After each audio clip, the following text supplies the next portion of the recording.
حضرت امیر محمد اکرم آوان مد ظلہ العالی دارالعرفان منارہ ضلع چکوال میں سالہ سال سے قرآن و حدیث کے اوپر خطابات کر رہے ہیں اور سلسلہ نقشبندیہ اویسیہ کے مطابق لوگوں کو ذکر الہی کی تربیت دے رہے ہیں۔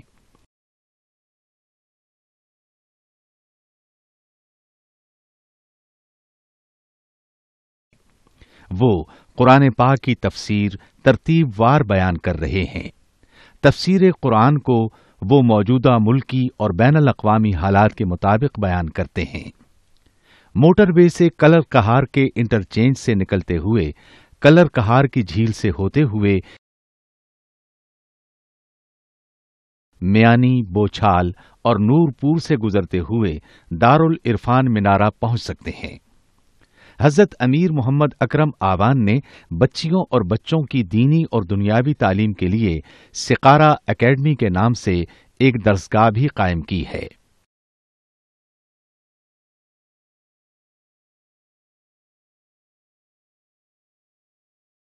جس کا افتتاح ملک پاکستان کے صدر جنرل محمد ضیاء الحق نے اپنے دست مبارک سے کیا تھا۔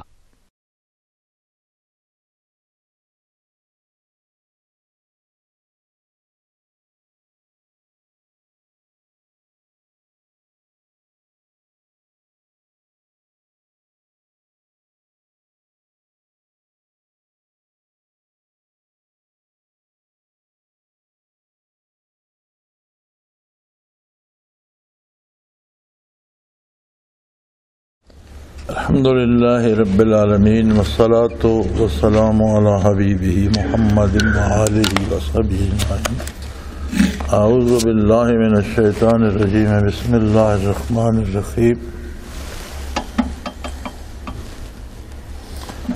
ولا تنکحوا المشرکات حتی یؤمن ولأمة مؤمنة خیر من مشرکہ ولو اعجبتکم ولا تنکحوا المشرکین حتی یؤمنوا ولعبد مؤمن خیر من مشرک ولو اعجبکم اولئک یدعون الی النار واللہ یدعو الی الجنۃ والمغفرۃ بإذنہ ویبین آیاتہ للناس لعلہم یتذکرون۔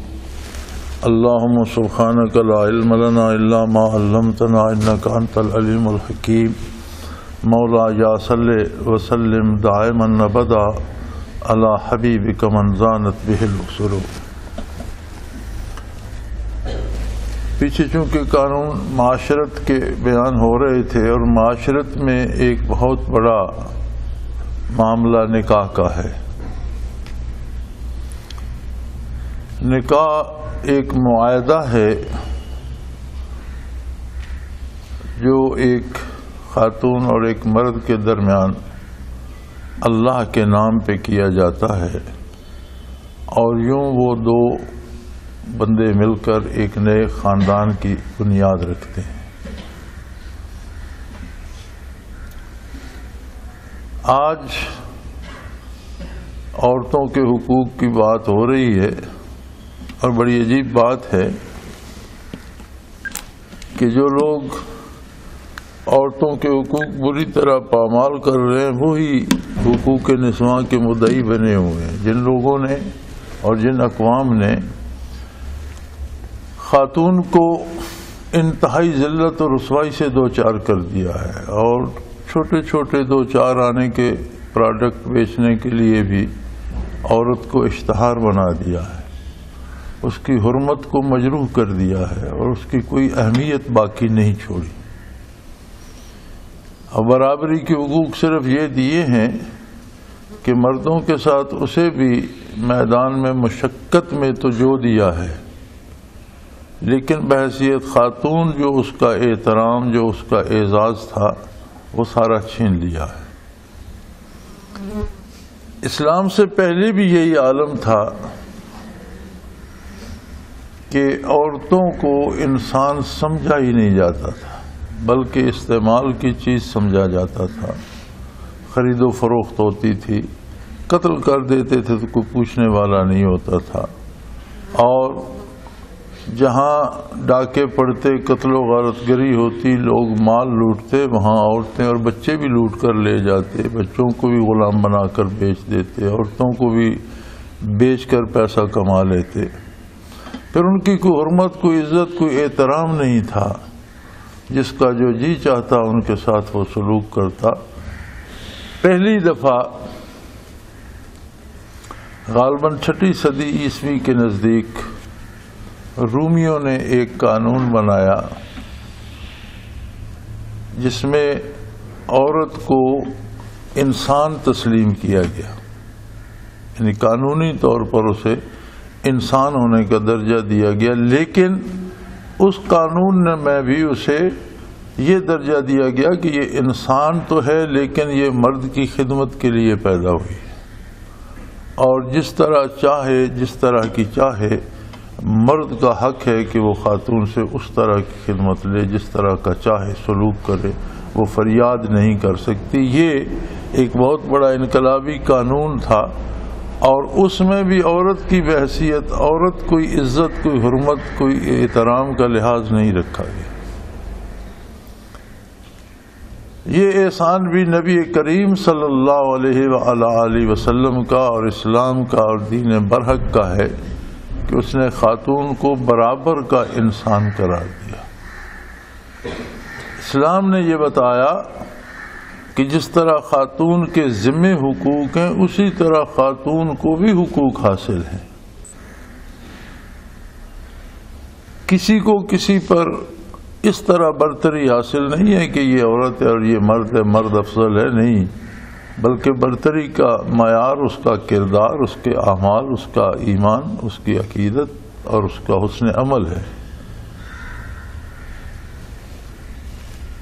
مرد کو عورت پر حقوق دیے، لیکن اس کی جسمانی ساخت کے اعتبار سے۔ خاتون اور مرد کے وجود میں جسمانی ساخت میں بھی فرق ہے، مزاجوں میں بھی فرق ہے، اور ان کے اس اعتبار سے فرائض میں فرق رکھا گیا۔ میں اسے یوں عرض کیا کرتا ہوں کہ اگر ایک نیا باغ لگایا جائے اور اس میں ننے ننے پودے لگائے جائیں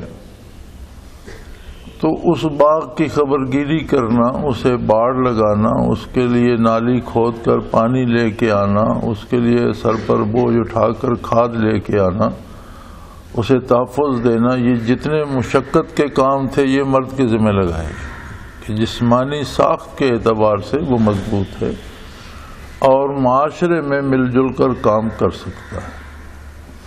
لیکن انہوں قوبلوں کو پیار و محبت سے پروان چڑھانا، ان کی نگہداشت کرنا، ان پر سے خاک کو جھاڑ پونچھ کے رکھنا، ایک ایک پتے کی نگہداشت کرنا، ان سب کے لیے ایک ایسی محبت چاہیے تھی جو صرف ماں کے وجود میں، ماں کے دل میں اللہ نے سموئی ہے۔ تو خواتین کو اس کام پہ لگا دیا گیا کہ ایک خاندان جس کی نئی بنیاد رکھی گئی ہے، اس کے بچوں کی پرورش، ان کی تربیت، ان ننھی کوپلوں کو پروان چڑھا کر ایک نوجوان بنانا جو نیک، صالح، سنجیدہ ہو، تو یہ تربیت، یہ پرورش، یہ مشقت عورت کے ذمہ لگائی گئی اور اس کے دل میں وہ محبت، وہ شفقت، وہ چیز ڈال دی گئی۔ مرد کے ذمہ روزی کمانا، باہر سے لانا، ان کو تحفظ دینا، ان کے تحفظ کے اقدامات کرنا، یہ سارے اس کے ذمہ لگائے گئے۔ اب فرائض میں فرق ہے، فرائض کی صورت میں فرق ہے، لیکن ذمہ داری میں فرق نہیں ہے۔ اتنی اس کی ذمہ داری ہے، اتنی مرد کی ذمہ داری ہے۔ ایک میدان میں دونوں کا حساب ہوگا، ایک جیسے اعمال پر ایک جیسا صلہ ملے گا۔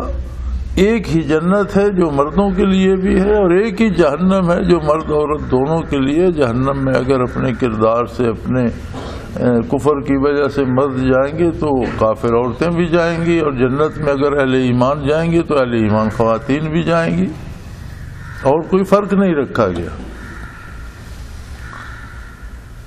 اب اس میں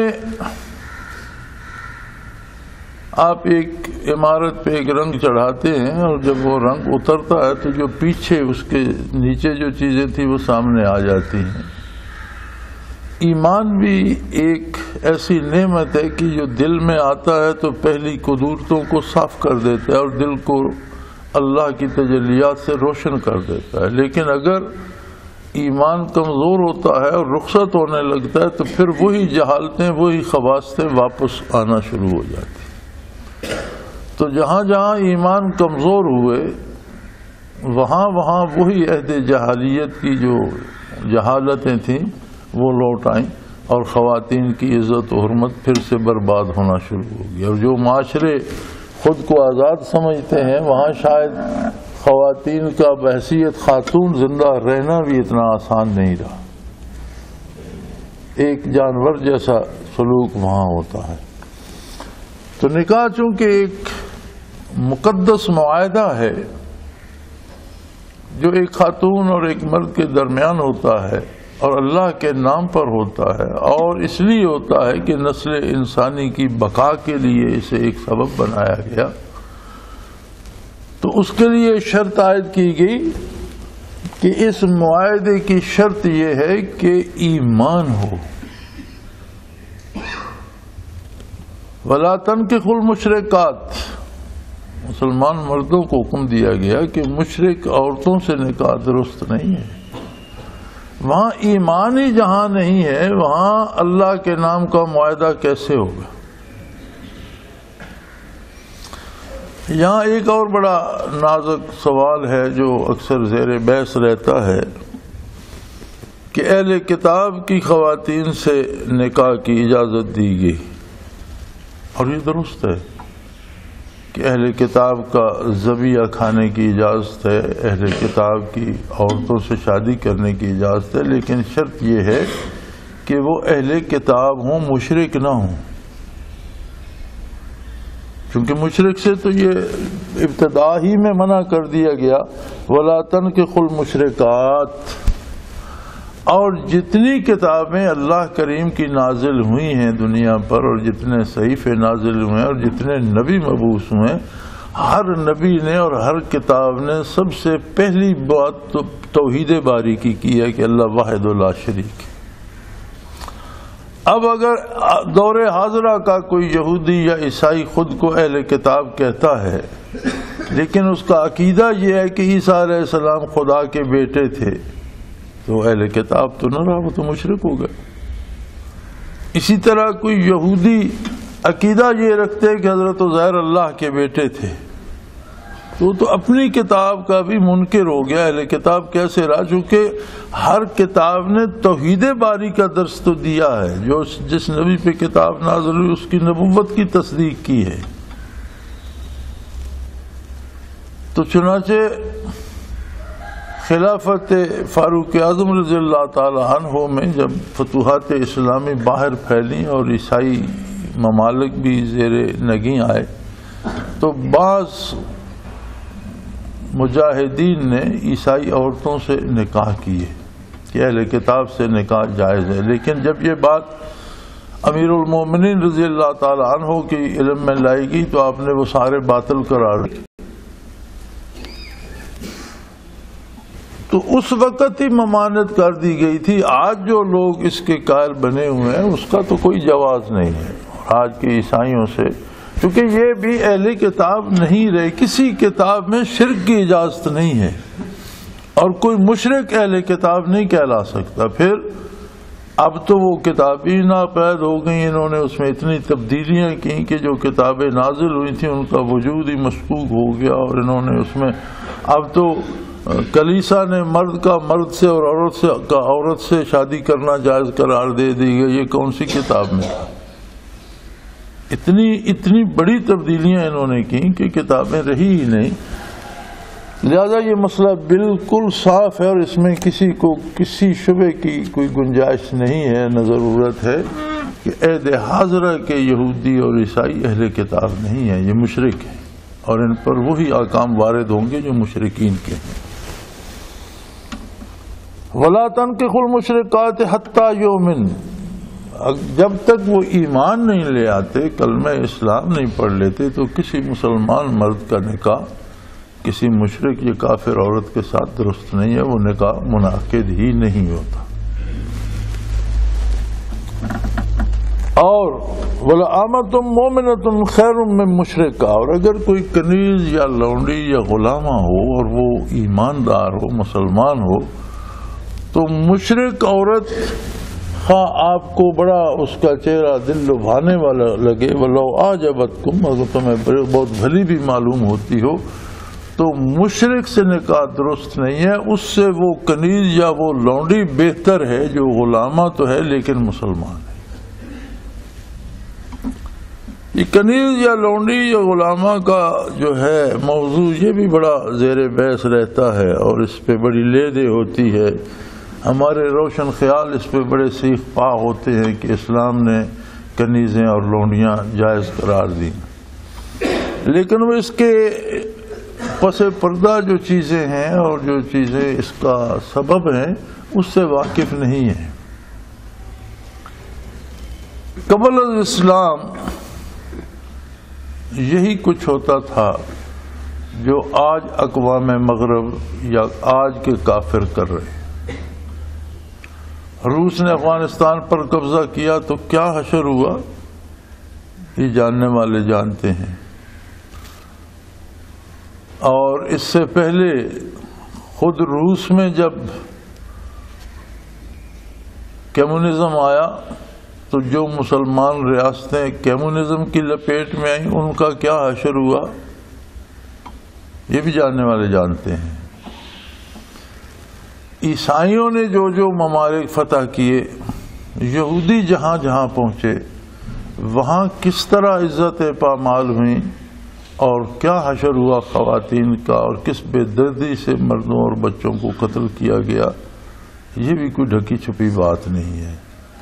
اور عہد حاضرہ میں بھی جہاں جہاں کافر فوجیں قبضہ کرتی ہیں وہاں کیا حشر ہوتا ہے یہ سب جانتے ہیں۔ اسلام میں بھی جہاد ہوا اور ممالک مفتوح ہوئے تو اسلام نے ان لوگوں کے بیوی بچے جو جہاد میں شریک، جو مقابلے میں شریک ہوتے تھے اور کفر کی طرف سے لڑتے تھے، صرف وہ لوگ جو تلوار لے کر میدان میں آتے تھے اور لڑتے تھے اور مارے جاتے تھے اور ان کے بیوی بچے رہ جاتے تھے، یا اگر کوئی قید ہو جاتا تھا اور اس کے بیوی بچے بھی قید ہو جاتے تھے تو اس کی بیوی، وہ خود بھی غلام بن جاتا تھا، اس کی بیوی بھی غلام، ان کی آزادی سلب ہو جاتی تھی لیکن اس سے اس کی بیوی چھینی نہیں جاتی تھی، وہ بیوی بچے اس کے اسی کے ساتھ رہتے تھے۔ وہ خواتین جن کے مرد قتل ہو جاتے اور کوئی ان کا پرسان حال نہ رہتا، جب وہ مسلمانوں کی قید میں آتی تو ان کی آزادی سلب ہو جاتی، کنیز بن جاتی، لیکن باقاعدہ طور پر امیر لشکر ایک خاتون کسی ایک کے سپرد کرتا، جو اس کے کھانے پینے، لباس، اس کی سہولیات کا ذمہ دار ہوتا، اور اس کے لیے وہ بطور کنیز بغیر نکاح کے بھی حلال ہوتی تھی، وہ اس کا مال ہوتا تھا، چاہتا تو کسی دوسرے مسلمان کے ہاتھ بیچ دیتا، لیکن اگر دوسرے کو دے دیتا تو پھر اس کے لیے حرام ہو جاتی تھی، پھر اس پر حلال ہوتی تھی۔ اور پھر یہ ترغیب دی گئی کہ اگر وہ ایمان لے آئے تو اس سے نکاح کر لو، اگر کنیز سے نکاح ہو جاتا تو پھر وہ کنیز نہیں رہتی تھی، پھر اس کا سٹیٹس بدل جاتا تھا، پھر وہ بیوی بن جاتی اور اسے بیوی والے سارے اکرام اور اعزازات حاصل ہو جاتے۔ یا بحیثیت کنیز بھی کوئی کسی کے پاس تھی اور اس کی اولاد ہو گئی تو پھر اسے بیچنے کا اختیار ختم ہو جاتا تھا اور اسے ام ولد کہا جاتا تھا کہ یہ بچوں کی ماں ہے اور اب اس کی بقیہ عمر کے ذمہ دار تم ہی ہو جس کا بچہ اس کے پاس ہے۔ غلام اور کنیز کے لیے حضور اکرم صلی اللہ علیہ وسلم کا حکم یہ تھا کہ جیسا خود کھاتے ہو ایسا انہیں کھلاؤ، جیسا خود پہنتے ہو ویسا انہیں پہناؤ، اور جو کام یہ نہیں کر سکتے اس کا انہیں حکم مت دو۔ یعنی کوئی غیر انسانی یا ظالمانہ سلوک ان سے نہ کیا جائے۔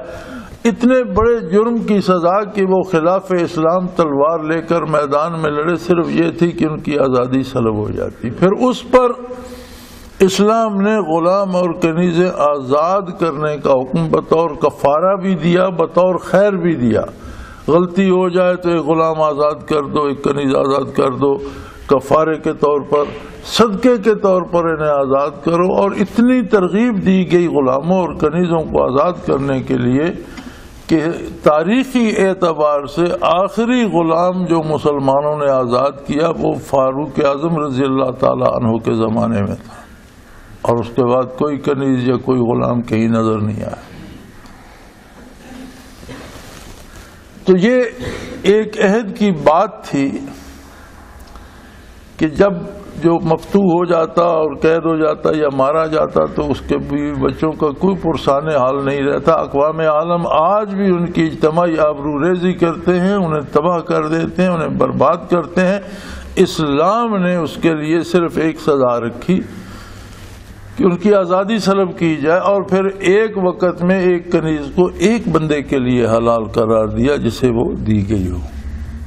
پھر اس کے ساتھ اس کے اعزازات و اکرام اور اس کی آزادی پر بھی اجر کے وعدے فرمائے. سو فرمایا نکاح کے لیے ایمان شرط ہے، اور مشرک عورتوں سے نکاح نہ کرو، اور مشرک عورت کی بجائے کسی غلام کنیز سے نکاح کر لو اگرچہ وہ مشرک اس سے شکل میں خوبصورت بھی ہو.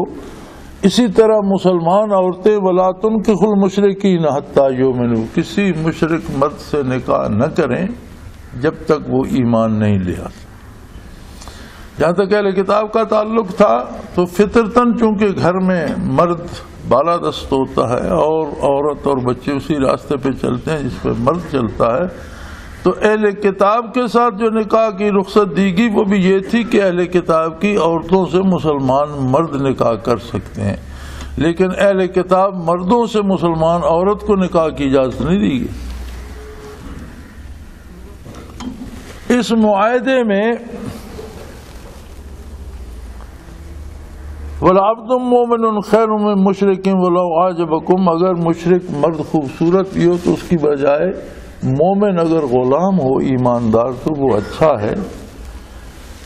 وجہ یہ ہے کہ یہ مشارکت جو ہے نکاح کی یہ صرف دنیا کی بات نہیں ہے. جب دو بندے ملتے ہیں تو ایک دوسرے کا پرتو یا اثر لیتے ہیں تو ان کی جو زندگی ہے وہ ایسے راستے پہ چل پڑتی ہے کہ جس سے آخرت بھی تعمیر ہوتی ہے. تو اگر مشرک کا ساتھ کرو گے مرد ہو یا عورت تو وہ تمہاری زندگی میں بھی شرک کی خواصیں بکھیر دے گا.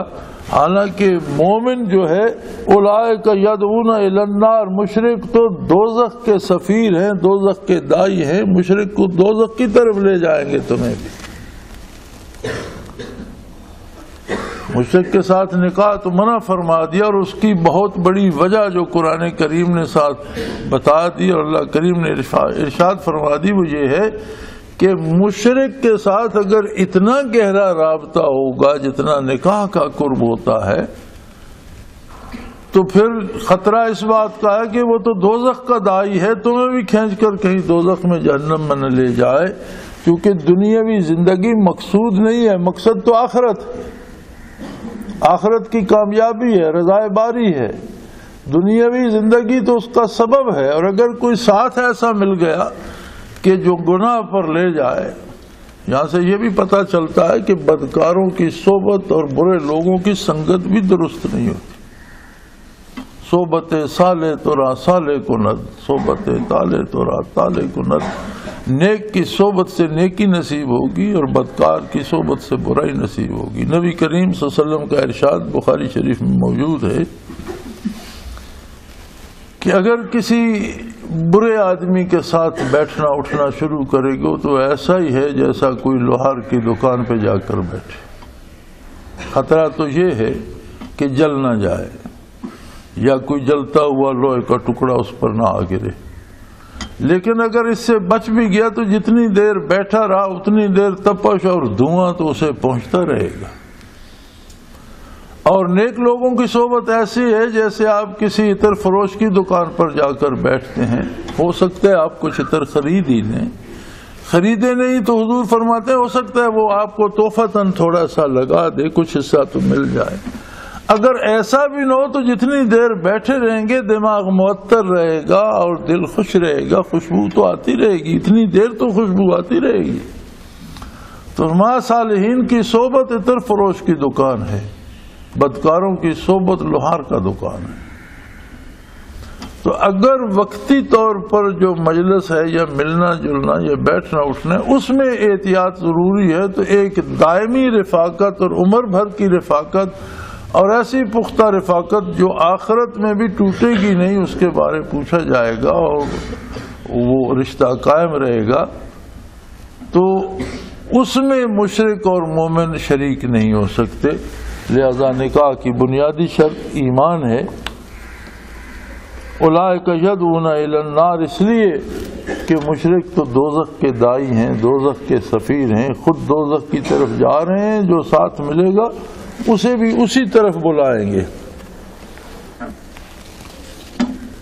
واللہ یدعو الی الجنہ والمغفرۃ باذنہ، اور اللہ جنت کی طرف بلاتا ہے اور بخشش کی طرف بلاتا ہے۔ اب یہاں دیکھیں کیسی باریک بات ارشاد فرمائی ہے کہ دوزخ کی دعوت کو مشرکین کے ذمہ لگایا ہے کہ یہ دوزخ کی طرف بلاتے، لیکن کسی نیک کی سنگت ملتی ہے، کسی نیک سے نکاح ہوتا ہے، مومنہ سے نکاح مرد کا ہوتا ہے یا اچھے مومن مرد سے مومنہ خاتون کا نکاح ہوتا ہے، تو وہ جنت کی طرف بلاتا ہے، لیکن اس کے بلانے کو نسبت رب کریم نے اپنی طرف دی ہے۔ واللہ یدعو الی الجنہ، کہ اس کا بلانا میرا بلانا ہے،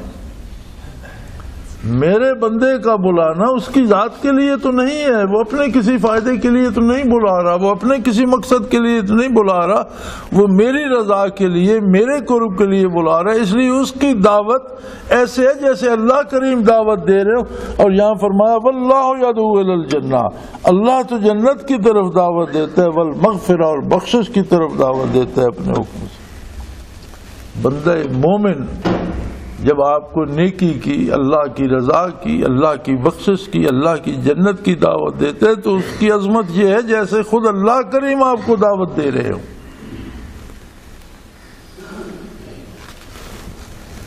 وَيُبَيِّنُ آيَاتِهِ لِلنَّاسِ لَعَلَّهُمْ يَتَذَكَّرُونَ، اللہ کریم نے کسی بات میں کوئی ابہام نہیں رکھا، تمام باتیں بڑی وضاحت کے ساتھ اور بڑی کھول کر بتلا دی ہیں، اس لیے کہ لوگ نصیحت حاصل کریں، اور لوگوں کو عقل دی ہے، شعور دیا ہے، وہ خود سوچیں، وہ اپنی حیات عارضی کو سوچیں، اپنی زندگی کو سوچیں، اپنی زندگی اور اپنی موت کے بارے فکر کریں اور اپنا تجزیہ کریں۔ ایک اصولی بات یہ ہے کہ جس سے ہم بھولے رہتے ہیں،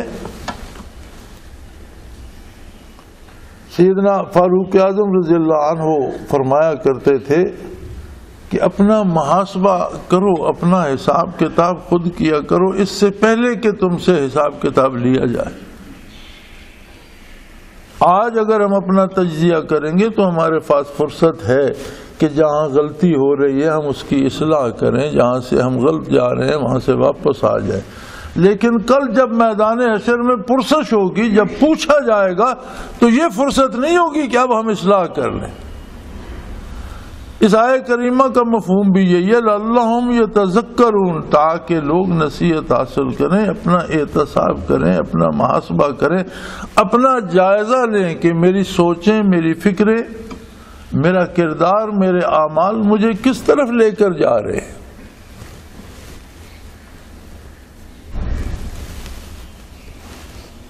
کفار نے، مشرکین نے، جو اپنے آپ کو اہل کتاب کہتے ہیں لیکن واقعتاً مشرک ہیں، چونکہ کوئی بھی اہل کتاب کسی بھی نبی کی توہین نہیں کرتا۔ ایمان لانا نہ لانا یہ ایک اور بات ہے، لیکن توہین کرنے کا تصور ہی نہیں۔ اور مسلمانوں کا تو عقیدہ یہ ہے کہ اللہ کا ہر نبی اتنا ہی اس پر ایمان لانا ضروری ہے جتنا آقا نامدار صلی اللہ تعالی علیہ وسلم پر ہر نبی کو، جسے بھی اللہ نے مبعوث فرمایا، ہم برحق مانتے ہیں، ہم جانتے ہیں یا نہیں جانتے۔ اور جب نبی مانتے ہیں تو پھر کسی گستاخی کا تو سوال ہی پیدا نہیں ہوتا۔ لیکن اہل کتاب بھی جن کا کتاب پر ایمان تھا، وہ اگر نبی کی نبوت پر ایمان نہ لاتے تو نبوت پر اعتراض، نبوت پر بہتان تراشی نہیں کرتے تھے۔ یہ چونکہ مشرک ہیں اور اس بہتان تراشی کی ایک لمبی تاریخ ہے، بعثت عالی سے لے کر آج تک۔ زمانے عہد رسالت میں بھی حضور کو ایذا بھی پہنچائی گئی، تکلیفیں بھی دی گئیں، بہتان تراشی بھی کی گئی، طعن و تشنیع بھی کی گئی، اور تب سے اب تک بد نصیب ترین لوگ جو ہوتے ہیں، دنیا کے سب سے بدترین جن کا نصیب ہوتا ہے، وہ اس مرض میں مبتلا ہوتے۔ اللہ کریم جنہیں رسوا کرنا چاہتا ہے، ذلیل کرنا چاہتا ہے، وہ فرمایا گیا کہ چون خدا خواہد کے پردہ کسدرد میل شندر تانے نیکاں کند۔ جب اللہ کسی کو رسوا کرنا چاہتا ہے تو اس کی زبان پر نیک لوگوں کے لیے برے الفاظ جاری ہو جاتے ہیں، طعن و تشنیع جاری ہو جاتی ہے۔ یہ بھی ایک عذاب کی ایک قسم ہے۔ لیکن الحمدللہ جہاں کوئی علمی بات ہوئی مسلمانوں نے علم سے جواب دیا، جہاں تلوار کی ضرورت پیش آئی مسلمانوں نے تلوار سے جواب دیا، جہاد سے جواب دیا، اور تب سے اب تک بے شمار ایسے لوگ مسلمانوں کے ہاتھوں واصل جہنم ہوتے چلے آئے۔ خود بر صغیر کی پنجاب کی تاریخ میں ایسے لوگ موجود ہیں جنہوں نے گستاخان رسول کو تیغ کیا اور اپنی جان نچھاور کر دی اور پھانسی قبول کر لی۔ آج اگر کسی مشرک نے نبی کریم صلی اللہ علیہ وسلم کی ذات پر کوئی طعن کیا ہے تو یہ کوئی نئی بات نہیں ہے، لیکن آج تک یہ ہوتا رہا کہ مسلمان اس کا جواب اگر علمی تھا تو علم سے دیتے رہے، تلوار کی ضرورت پیش آئی تلوار سے دیتے رہے، جان کی ضرورت پیش آئی جان پر کھیل کر دیتے رہے۔ اب اس صد میں ایک نئی روش آ گئی کہ جی مشرکین نے توہین کی ہے، آپ بازار میں نکلو شور کرو، مسلمانوں کی دکانیں جلا دو، مسلمانوں کی بسیں جلا دو، مسلمانوں کو قتل کر دو۔ یہ کون سا جواب ہے؟ یہ کیا کیسی قوم ہے اور یہ کیا لیڈر ہے اور ان کی سوچ کیا ہے؟ یہ کیا چاہتے ہیں؟ ایک کافر توہین کرتا ہے آپ سے اخفا ہو جاتے ہیں، لیکن ہم اپنا جائزہ لیں کہ ہم صبح سے شام تک ہمارے کردار میں کہاں کہاں توہین رسالت کا پہلو نکلتا ہے۔ کیا حکومت عبولی کو آپ توہین نہیں سمجھتے؟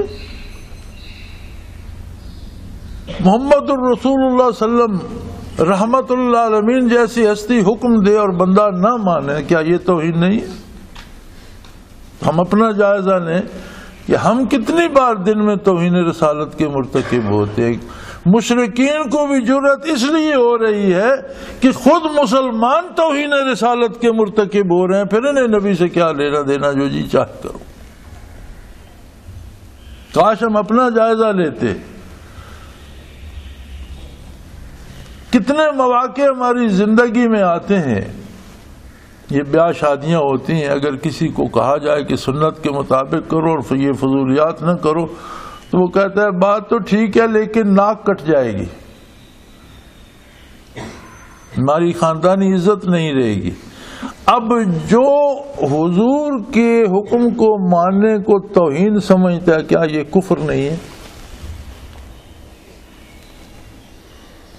جہاں تک میری معلومات ہیں میں سمجھتا ہوں کہ جو بندہ یہ سمجھے کہ حضور نے جو حکم دیا اسے ماننا میری توہین ہے، وہ کافر ہے۔ یہ میرا ایمان ہے، میں نہیں سمجھتا کہ دوسرے مولوی کا کیا فتویٰ ہے۔ میرا یہ ایمان ہے کہ اگر کوئی یہ کہے کہ میں اس حکم کی تعمیل نہیں کر سکتا لیکن حق وہ ہے جو رسول اللہ صلی اللہ علیہ وسلم نے فرمایا اور جو میں کر رہا ہوں یہ غلط ہے، وہ گناہگار ہے۔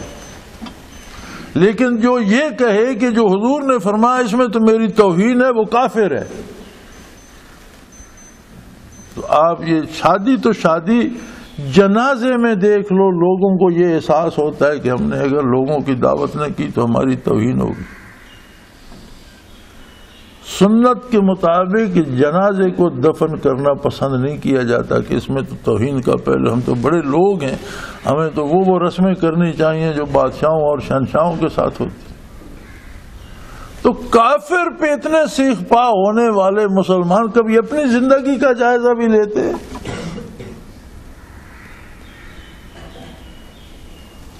سبق تو ہمیں یہ لینا چاہیے تھا کہ یہ ہماری بد نصیبی ہے کہ ہم اتنے دور ہو گئے اتباع رسالت سے کہ آج کافر کو گستاخی کی جرت ہو رہی ہے کہ یہ تو مانتے نہیں، یہ کریں گے کیا؟ اور پھر ہم نے اس کا رد عمل کیا بھی کیا؟ دکانیں لوٹ لیں، لوگوں کی گاڑیاں جلا دیں، ایک غریب مسلمان کو برباد کر دیا، ایک کو قتل کر دیا. یہ کیا رد عمل ہے؟ تو میرے بھائی، قرآن تو نصیحت ہے، ارشادات عالی محمد الرسول صلی اللہ علیہ وسلم کی نصیحت ہیں اور دعوت فکر دیتے ہیں کہ اپنے آپ کو تلاش کرو سب سے پہلے کہ میں کہاں ہوں. دوسرے کا بھلا تو وہ کر سکے گا جو خود اپنا بھلا تو پہلے کر لے، خود کو تو راہ ہدایت پہ لے آئے، خود کو اتباع رسالت پہ لے آئے، خود کو حضور کی غلامی کا اسیر بنائے، تو وہ دوسرے کے لیے بھی کوئی بہتری کر سکے گا. اور جو خود راہ گم کرتا ہے وہ دوسرے کی رہنمائی کیسے کر سکے گا؟ لہذا قرآن نے یہاں دعوت فکر بھی دی ہے کہ اگرچہ مسائل معاشرت کے چل رہے ہیں، لیکن مسلمان کی معیشت ہو یا معاشرت ہو یا سیاست ہو، سارا ہی دین ہے. مسلمان کی دنیا بھی دین ہے، اس لیے کہ وہ دنیا کا ہر کام بھی اللہ و اللہ کے رسول کے حکم سے کرتا ہے اور اطاعت سے کرتا ہے، اور اطاعت ہی دین ہے.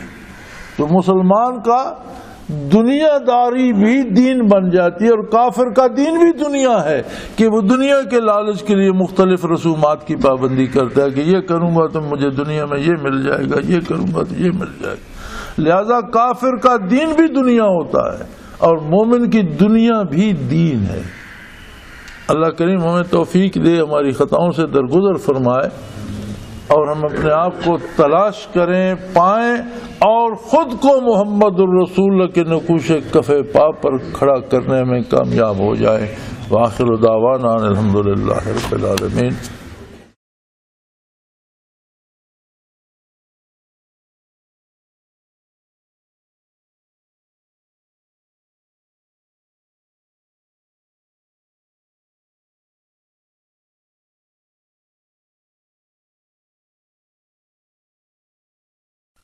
وہ تمام احباب جو اسلام کی طلب رکھتے ہیں، ان سے گزارش ہے کہ دارالعرفان منارہ ضلع چکوال میں امیر محمد اکرم آوان صاحب کے خطابات سے مستفید ہوں.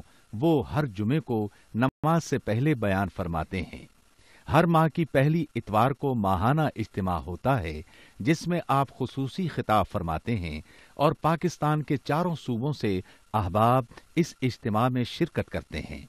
اس کے علاوہ یہاں سال میں 2 مرکزی اجتماعات بھی ہوتے ہیں، ایک رمضان المبارک میں اعتکاف کا اجتماع، اور دوسرا جولائی اور اگست میں 40 دن کا اجتماع ہوتا ہے جس میں روحانی تربیت کی جاتی ہے. اپنا خون سیماب دے کر اتنا ہم کر جائیں گے، نام آقا کا چمن میں پھر رقم کر جائیں گے.